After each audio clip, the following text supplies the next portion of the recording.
नमस्कार, आप देख रहे हैं MVNews.live और मेरा नाम है पंकज पांडे। आपको बता दें कि इस वक्त की बड़ी खबर सामने आ रही है, जो कि संबित पात्रा, जो कि बीजेपी के प्रवक्ता हैं, उनके तरफ से आई है। उन्होंने कुछ स्टेटमेंट दिया है इस वक्त बिहार चुनाव को लेकर, और बिहार चुनाव को लेकर उन्होंने ये कहा है सीधे सीधे। उन्होंने कहा कि इस बार फिर से बिहार में एनडीए की ही सरकार बननी है और इसको कोई हटा नहीं सकता है, उन्होंने सीधे कहा। और साथ ही साथ ये भी कहा उन्होंने कि रही बात आरजेडी की, तो आरजेडी में ना लालटेन है, ना तेज है, ना प्रताप है।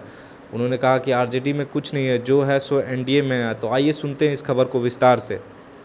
बीजेपी प्रवक्ता संबित पात्रा ने कहा कि बिहार में एनडीए की सरकार बनेगी। जहां तक आरजेडी की बात है, यहां ना तो लालटेन में तेज है और ना तो प्रताप है, सिर्फ केवल नाम में है।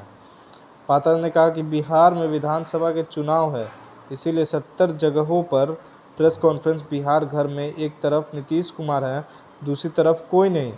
विकास बनाम जेल की लड़ाई है।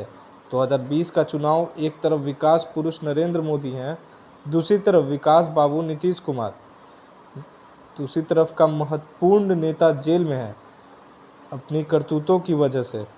आरजेडी और कांग्रेस में राजकुमार और राजकुमारियों की लड़ाई चल रही है। बिहार में भी भाई बहन में लड़ाई चल रही है। बिहार की 12 करोड़ जनता निर्णय लेगी। एक तरफ निर्णय लेने की क्षमता खड़ी है, दूसरी तरफ परिवार में भी भाई भाई की लड़ाई चल रही है। लालटेन में ना तेज है ना प्रताप है। पात्रा ने कहा कि रघुवंश प्रसाद सिंह के निधन पर दुख हुआ। उनका अंतिम समय वेदना से भरा हुआ था। तेज प्रताप यादव से कहना चाहता हूं, आपने जो एक लोटा पानी निकाला है, उसी से आरजेडी का राजनीतिक पर तर्पण होगा। बिहार में बिजली हमेशा रहती है, लालटेन की ज़रूरत नहीं है। बिहार में और ऊर्जामय है। पात्रा ने कहा कि जब चीन के साथ विवाद चल रहा था और हमारे 20 जवान शहीद हुए थे, उनकी चिंताएं ठंडी नहीं पड़ी।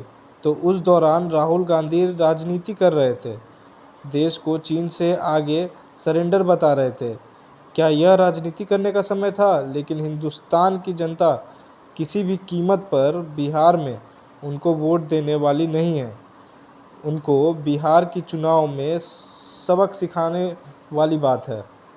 तो हमने सुना कि किस तरह से संबित पात्रा ने सीधे सीधे अपना स्टेटमेंट दिया है, और जब से उन्होंने स्टेटमेंट दिया है काफ़ी उछल पुछल मची हुई है, क्योंकि बिहार में चुनाव है और चुनाव को लेकर सारे दल परेशान हैं और अपने अपने कार्य पूरी तरह से कर रहे हैं वो, और काफ़ी तैयारियां भी कर रहे हैं कि किस तरह से क्या कुछ करना है उनको। ऐसे ही तमाम खबरों के लिए आप बने रहिए MVNews.live पर। कैमरामैन श्रवण के साथ पंकज पांडे।